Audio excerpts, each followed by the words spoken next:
Skaņa, pieskāriens, sajūta ir vibrācija.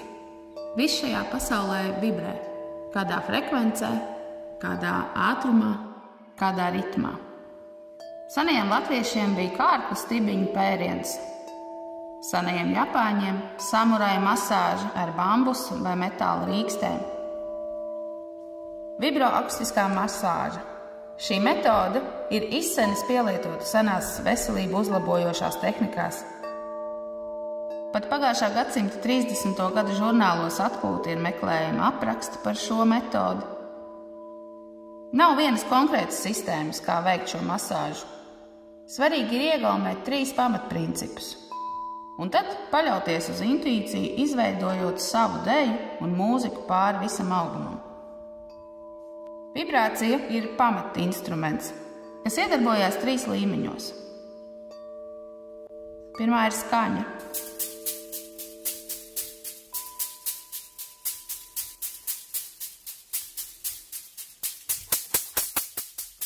Skaņas vibrācija atslābina un nomierina prātu, tāpēc svarīgi veidot vienmērīgu, kāpinošu ritmu procedūras laikā.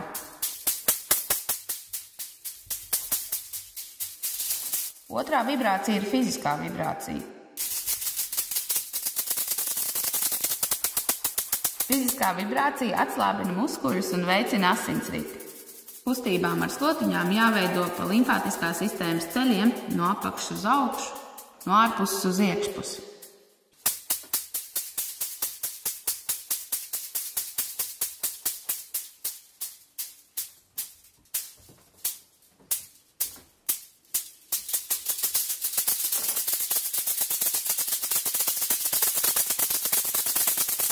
Īpaši izparot galvenās muskuļu grupas. Nav ieteicams stipri iedarboties uz kaulainajām daļām, piemēram, ceļiem vai potītēm un pašu mugurkaulu.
Un trešā iedarbība ir enerģētiskā.